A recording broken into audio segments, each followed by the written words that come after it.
Sarah Kendzior. I'm a journalist, a scholar of authoritarian states, and the author of the book, The View from Flyover Country. I'm Andrea Chalupa, a writer and the screenwriter-producer of the upcoming journalistic thriller, Mr. Jones. And you are listening to Gaslit Nation, a podcast that examines corruption in the Trump administration and the rise of autocracy around the world. We are speaking today with Malcolm Nance, a counter-terrorism and intelligence expert and the author of The Plot to Hack America, How Putin's Cyberspies and WikiLeaks Tried to Steal the 2016 election as the Kremlin's attack of our election was taking place, and The Plot to Destroy Democracy, How Putin and his spies are undermining America and dismantling the West.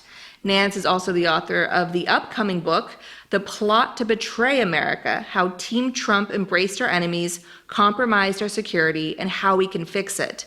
With over 34 years of experience in intelligence activities, including providing both covert and clandestine anti- and counterterrorism support to national intelligence agencies and assets, Nance is here to explain where we are, how we got here, and where we're headed, and what we can do about our current state of events before it's too late. This is part 2 of our interview with him. I mean, one of the things that's frustrating is that, you picked up on this in 2016. We did as well. And since then, we have the same racist demagogue con man now installed in an executive position. And in addition to that, you were naming some of the people who are most on the ball in terms of investigating the Russian mafia and the broader transnational crime syndicate that surrounds this. People like McCabe, Stroke, Lisa Page would be another. They have been purged. The courts have been packed. It looks like we're heading in the direction of show trials. I'm just curious, what's your take on where this is going and who is left to protect us now? Who can actually protect our sovereignty and our national security from a threat that is now well entrenched inside the country? Well, I've said this many, many times before, and it's the only way it's going to be said. We are our last defense. We, the people, that's 60% of the public that did not vote for Donald Trump, that are consistently rating him as the worst president, and that, show him that he is a real hated entity. But you have to understand, he has under his belt people that have learned to game the American democracy. Every trick that has ever been carried out short of secession in American history, he has these experts on there, right? I was just looking at, they were just showing a clip of Trump and Clinton's debate on MSNBC a second ago. And Trump turns his back on Clinton with this dismissive look and sort of walks away from her like, why should I even bother with you? That is a very powerful way that people see women in this country. And that dismissive, who cares what you think, B, attitude played to that tribe. And that tribe is fighting. And that tribe has money and resources and experience. Look at Barr. Bill Barr was supposed to be this middle-of-the-road guy, institutionalist. He is literally the assassin of American democracy. He was sent to kill American judicial system. No joke. All right? I don't use those words lightly. He was sent to put the fix into that report. Remember when I was on Joy Reid, you were on with me that day, and I said, there is no way that Bill Barr would cover up the greatest scandal in American history by carrying out the greatest scandal in American history. He actually said, hey, I'm going to cover up all of this. This is my job. This man does not care about how he's seen in our history, which is objective history. He cares about how he is seen in the dominant tribe's history. Okay? These people think they will be dominating the history when the history books are written. Certainly birtherism, which was a racist movement that Donald Trump fed and grew, that was also an active measure, wouldn't you say, in terms of intimidating and harassing and stoking his base while terrorizing his opponents? I mean, that was ongoing harassment of the first black president. So wouldn't you say birtherism and then followed by Pizzagate with that whole Michael Flynn and his son and Kremlin bots pushing that conspiracy theory that a family pizza parlor had links to some pedophile ring in the basement or something. So that was to harass Hillary Clinton. And both movements, or whatever you want to call them, both propaganda terrorist movements, they're very much operated like Kremlin active measures to harass, to divide, to leverage people's worst instincts to create like a threatening atmosphere. I had to, because I wrote so much in this new book, I actually had to cut out a chapter called American Active Measures. And what it was a short study of how the right wing carries out the exact same active measures Russia does. And I think that they're just techniques. And they understand that these techniques work, and they don't care what the source of those techniques were. But I do believe that many of these people really, really live in an alternate reality. I mean, they view this reality of where they are the dominant tribe, and that birtherism is not a joke. After a while, they come to believe it.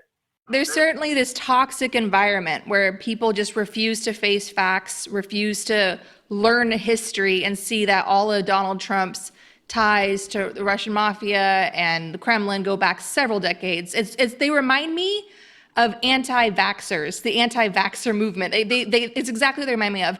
Well, guess what? Everything I have ever said in the media is called Section 1 of the Mueller report. Everything I've written has been validated by the Mueller report. Every damn word. And I came out with it. The Plot to Hack America was written in September 2016. The second book on Trump Russia that came out was Luke Harding's 15 months later.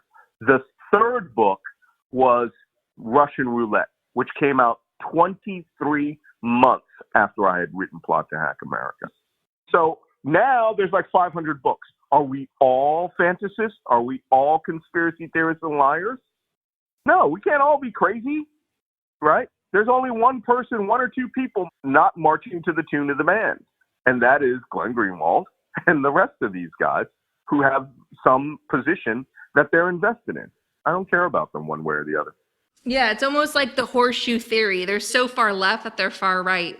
They're trigger happy from a place of, I don't know, it's just bizarre why you would root for the spread of global kleptocracy. And it's just history. If you study, as you do, of course, the last 100 years or so, there's always a Glenn Greenwald. I made a film on Glenn Greenwald, but it stars Walter Duranty, the Pulitzer Prize winner of the New York Times, who covered up Stalin's genocide famine in Ukraine. Greenwald would have been backing up Duranty at the time. He would have been he would have been whitewashing Stalin if he were around. And he's a sad embarrassment to The Intercept. And Intercept staffers have come out to even leak that to the press. So, our thoughts and prayers are with them.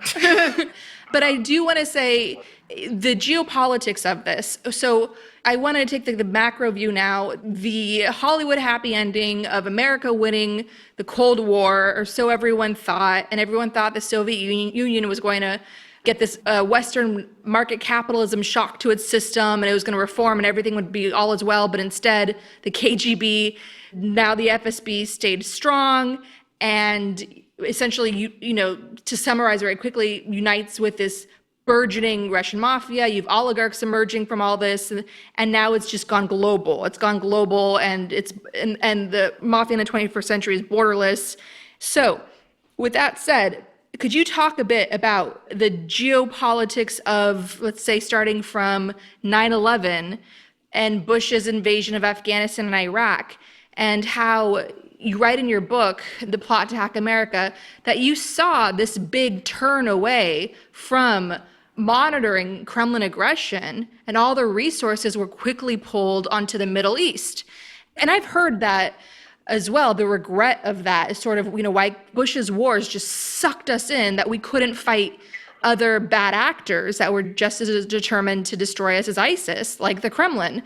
And I remember back in I think it was late 2014, in an off-record chat with someone high up in Obama's Defense Department, very high up, who said to me, look, Russia is just not a priority. Our priorities are the Middle East.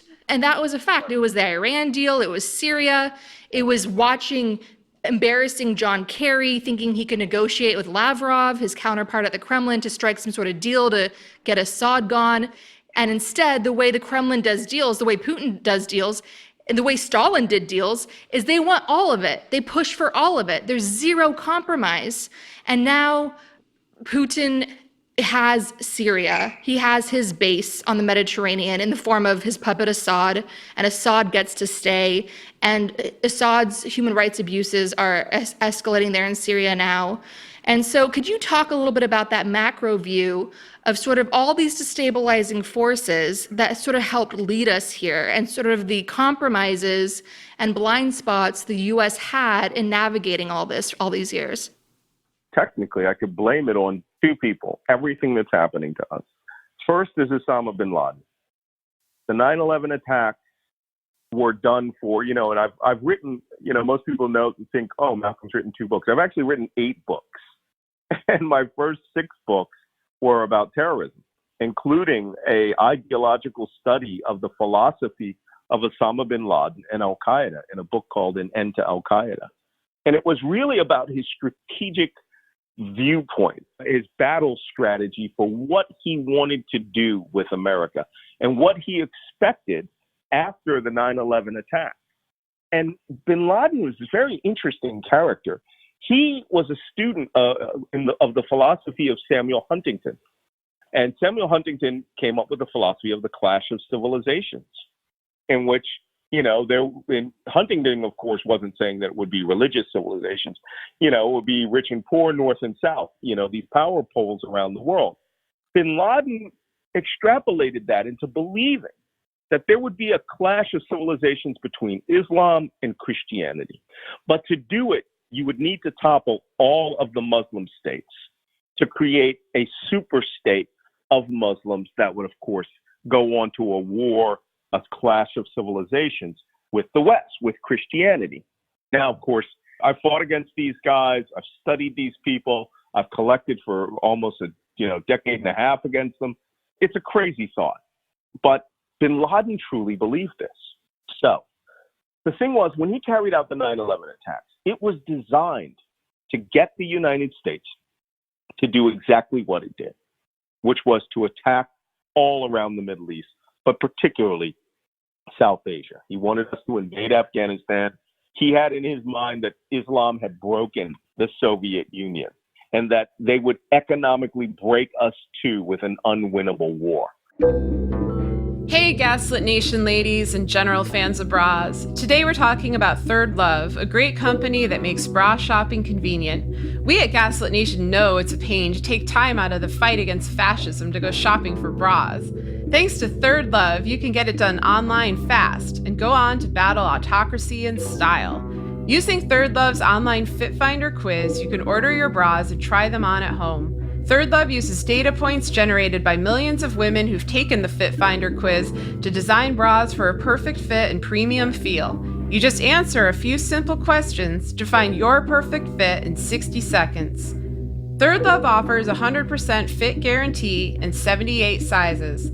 Every customer has 60 days to wear it, wash it, and put it to the test. If you don't love it, you can return it, and Third Love will wash it and donate it to a woman in need. Third Love's team of expert fit stylists are available every day to help via text, chat, or phone. Returns and exchanges are free and easy.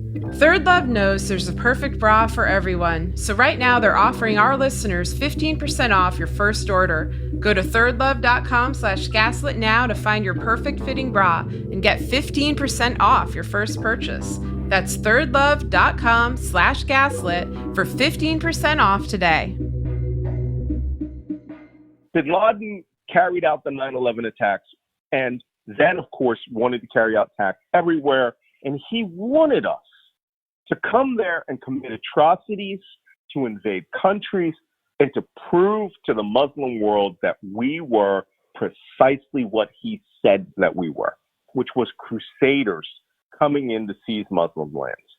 And then, of course, they would form a caliphate and with the combined resources of the Muslim world, take on Western civilization. Didn't happen. Bin Laden got a bullet to his face. But George W. Bush is the other player. By invading Iraq, he gave bin Laden precisely what he wanted, which was a jihad in the heart of historic Islam by invading Iraq. He also unleashed Iran in its entirety. And I'd worked missions against both sides, Iran, Iraq, and Afghanistan. I mean, it's just utterly mind-boggling how those two people fulfilled this destiny. Now, Bush was a lot less sanguine about it than what we have now. Obama tempered it down, started putting the brush fires of the wars out. But Trump is a firm believer in the right-wing Christian theosophy that there must be a clash of civilizations between European Christendom and the United States and Islam. He believes precisely what bin Laden believes. Do you remember that speech he gave in Poland where he talked about a clash of cultures would eventually arise? That's precisely what he was talking about. When he used culture, he's talking about this. Russia views itself, and this was part of their seduction of the evangelicals in around 2010, as these people who would be partners in a war, a clash of civilizations that would bring the Eastern Orthodox states together with the American evangelicals and, European Protestants, and would create eventually, as I called it, an axis of autocrats who strategically would eventually bring Islam to heel. And I see all of these things popping up. These are those little dots that I keep telling you about. And I've actually spoken on C-SPAN about this, where I said they view this as a long-term goal. But you know what? I think many of them also view The Handmaid's Tale as a role model of a nation. And they think that they're within grasp of it. All they had to do was harness the hard tribalism of the right-wing constituency, and they would be able to take on the other 60%, bring them to heel, make this alignment between right-wing nations in Europe and Moscow, and then, even starting war with Iran would be a good start for their clash of civilizations. It's horrible, but you see all the moving parts. I mean, it's not a conspiracy theory. They tell us this is what they want to do. Brexit is a component of that. It's a response to the immigration from Syria, which if I were Putin, I would have encouraged too. Throw Europe off balance, make them all a bunch of racists. And now here we are. And Putin, of course, under him, there was like this Russian pride parade, the nationalistic parade that launched, got quickly taken over by, the neo-Nazi types. And one black reporter from British media went over to Russia to study the far right in Russia, and he just couldn't take it. He couldn't take it. Like he went in kind of being like a Westerner abroad, kind of laughing at it, and then it got to him. It was just so disgusting and dark. And so, yeah, it's very much an ideology of hate that we're up against, and it's got this doomsday religious component that is absolutely frightening. And Mike Pompeo, Secretary of State, has been on record attacking gay rights, and speaking. He's an evangelical who speaks very openly about the religious fervor. His apocalyptic kind of aims. Exactly. As the American Secretary of State. Mm-hmm. There have been interviews with him back in the day where he knew who Russia was. Like he knew what we're up against with Putin. It's like the ideology trumps all that. And so people have to understand that the age of ideology is back.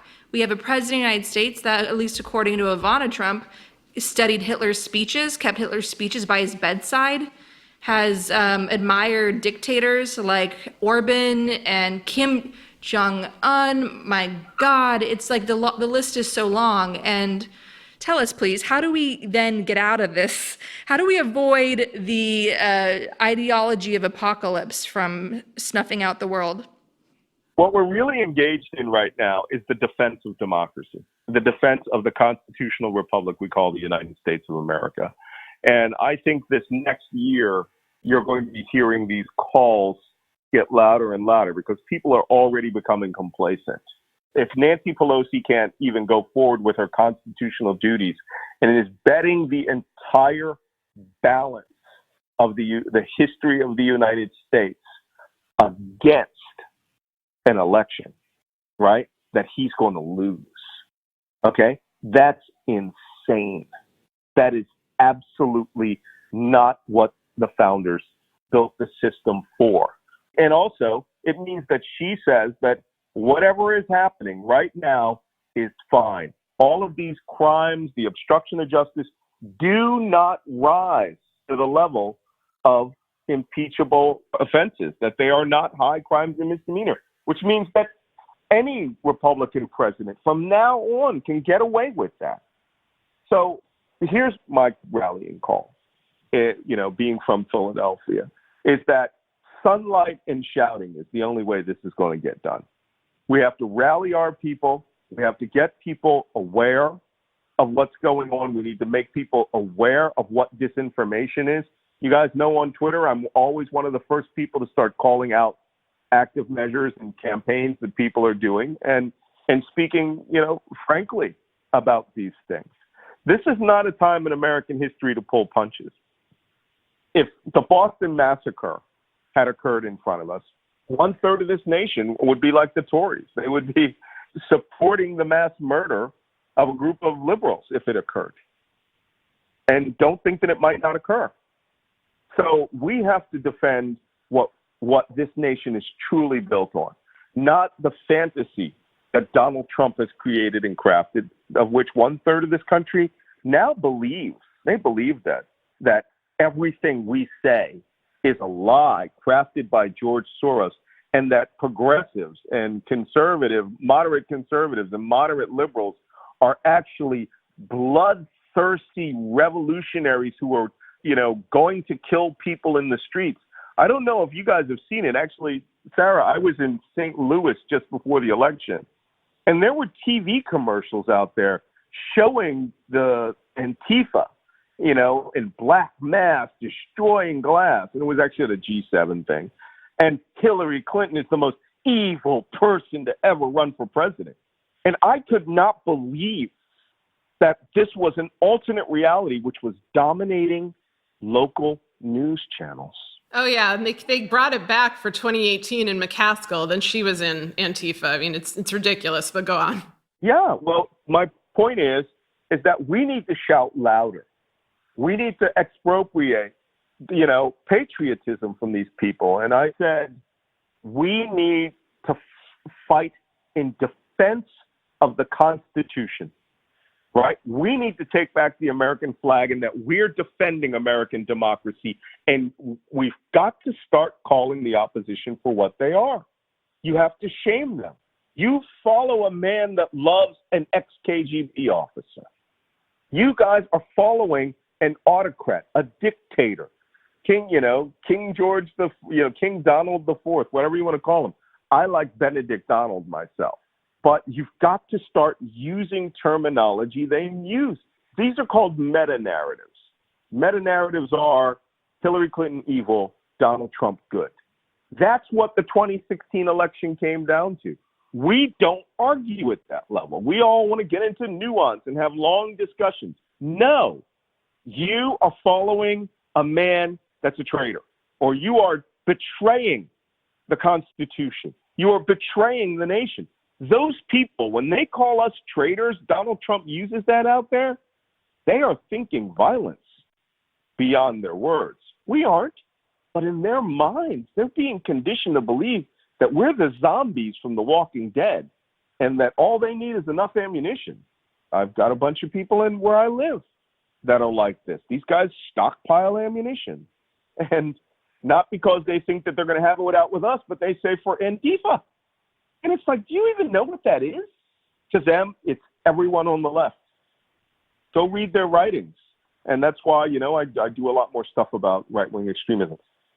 So we have a question from one of our Patreon supporters, actually, that we have to ask quickly first, where he asks, any list of the evils that led to 2016 that doesn't include a discussion of Brad Parscale and Project Alamo is only telling part of the story. So could you explain why Brad Parscale and Project Alamo are important to understanding how we got here and where we may be headed? Brad Parscale, who was the head of the data team, and Project Alamo, which was a Republican Party data team, you have to understand, those guys were not the principal players. The principal players were Steve Bannon, Jared Kushner, and the Mercer family. They funded and invested and broadened out Cambridge Analytica. Cambridge Analytica was a dirty tricks organization masquerading as a data analysis group.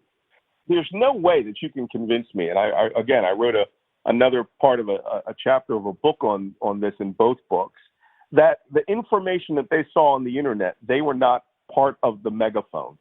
Now, whether they were completely aware that this data was Russian, I don't think they cared. You have to understand another thing. Steve Bannon is really sort of a poorly dressed Bond villain himself. He's like a Bond movie corpse. Well, he is, but he's like the worst Bond villain, right? He's the kind of Bond villain that Bond would not want to do anything other than shoot, because he's fat, he's slovenly, he has no taste, he has no class, but he has an ideology. And this is the man who weaponized gamers, right, by essentially selling cheats and little tricks and things like that, by using Chinese gamers to accrue all these online gaming points, and then would sell them to white American teenagers, and it made him hundreds of millions of dollars. And the forums like Discord and Reddit, where these people would share information, he weaponized them and turned them into what is now known as the alt-right. Steve Bannon created this from teenagers who were almost exclusively white, almost exclusively nerdy. I would even attribute incels to him too, right? Involuntary celibates. But he harnessed their ignorance and gave them a platform where people could discuss this stuff. But he made a lot of money off of that. And he was the one who saw that information and data could influence people at a level never seen before. And so he went to work together with Jared Kushner and the Mercers and essentially weaponized Cambridge Analytica. And then that data was turned over to Brad Parscale and Project Alamo. And all of them were using megaphoned propaganda in order to target very specific profiles of people so that those people would be brainwashed. I always say this on TV. The DNC was not what was really hacked in the 2016 election. It was the mindset of American voters who saw Donald Trump as acceptable. Our discussion continues, and you can get access to that by signing up on our Patreon at the Truth Teller level or higher. Gaslit Nation is produced by Sarah Kenzier and Andrea Chalupa. If you like what we do, leave us a review on iTunes. It helps us reach more listeners. And check out our Patreon. It keeps us going. Our editors are Carlin Daigle and Nicholas Torres. This episode was edited by Nicholas Torres. Original music in Gaslit Nation was produced by David Whitehead, Martin Vissenberg, Nick Farr, Damien Arriaga, and Carlin Daigle. Our logo design was donated to us by Hamish Smith of the New York-based firm Order. Thank you so much, Hamish. Gaslit Nation would like to thank our supporters at the producer level on Patreon: Solomon Hikes, Alan Liu, David Porter, Joel Newman, Paige Harrington, Adam Levine, Alexandria Lane Detweiler, Glenda de Guzman, Henri Duchamp, Jared Lombardo, Jody DeWitt, John Ripley, Kate Cotton, Kelly Ranson, Kevin M. Garnett, Lorraine W. Todd, Tanya Chalupa, Terry Brady, Zachary Lemon, Ann Marshall, Michael Bayland, Brian Tahudin, Carolyn Friend, Catherine Anderson Carina, Kathy Kavanaugh, Diana Gallagher, D.L. Singfield, Doug Friedenberg, Eric Kaplan, Irina Guardia, Ethan Mann, George Hughes, Gordon Shumway, Gustav Halsby, James Tolley, Jason Rita, Jennifer Slavic, Jans Alstrup Rasmussen, John Dambro, John Keene, Kenshiro Nakagawa, Kevin Christie, Kim Mellon, Christy Vital, Larry Colwell, Lawrence Graham, Luke Stranded, Margaret Moe, Matt Perez, Matthew Copeland, Maureen Murphy, Michelle Dash, Mike Tripico, Nicole Spear, Rhonda White, Rich Craw, Sonia Bogdanovic, Ted Gary Mitchell, Thomas Burns, Victoria Olson, Zap Rousdower, and Hollis Ramsey. Thank you all for your support. We could not make this show without you.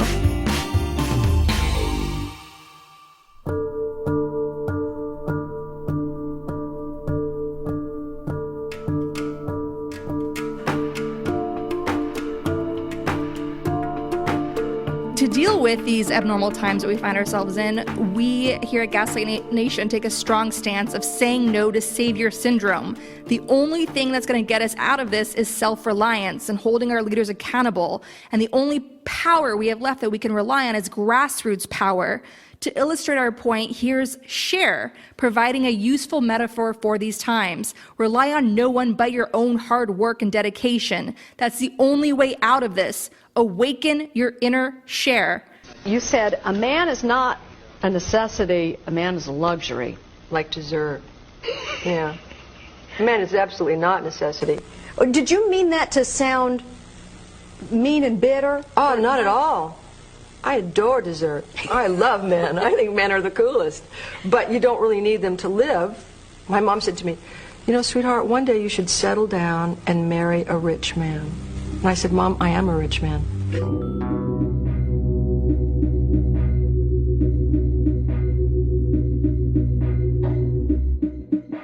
Welcome to the Gaslit Nation Action Guide, available on our website, gaslitnationpod.com. Democracy is a lifestyle. Trump is a symptom of the corruption, institutional failure, and indifference that we can no longer tolerate. Okay, so number 1, get a guide. Stride Toward Freedom, the Montgomery Story by Martin Luther King Jr. is an essential guide to self-management, managing others, and building teams. This inspirational case study of resistance, written by a young MLK after successfully leading the Montgomery bus boycott, shows how smart organization took on the authoritarianism of the Jim Crow South. Never forget that MLK was considered a radical in his day, even though there's nothing radical about demanding human rights and dignity. Today, the same remains true. It's not radical or socialist to demand that corporations stop polluting for profits and to call for an end to tax breaks, like for sending jobs overseas, that worsen the income inequality crisis. To help communicate these urgent issues, another essential guide is the all-new Don't Think of an Elephant, Know Your Values, and Frame the Debate by George Lakoff. Number 2 of the Gaslit Nation Action Guide, focus on state races. States decide key quality of life issues, and local candidates help drive votes up ballot for federal races. Every District and Future Now are 2 excellent groups working to build a progressive infrastructure and turn states blue from the bottom up. Get involved by donating what you can, or join or start your own group with their help in your state. We provide on our Action Guide interviews with every district and Future Now. For more background. Number 3, join. Grassroots power is one of the strongest forms of power we have left in America, especially with Mitch McConnell and Trump packing the courts. Don't succumb to savior syndrome by expecting Alexandria Ocasio-Cortez or whomever else you admire to do all the work. Representatives are human and need our help. Fulfill the far-right's worst nightmare by creating generations of AOCs by helping build a more progressive union. Join a local group from any of these great national organizations for important action alerts like demonstrations or getting out the vote. Indivisible, Swing Left, Sister District, Move On, Flippable. Number 4, fight global warming. Sunrise Movement is a grassroots organization demanding a Green New Deal. There are a lot of other groups working to adopt urgently needed green initiatives. C40 Cities connects cities around the world committed to taking climate action. 350.org helps activists rise to the challenge of the climate crisis.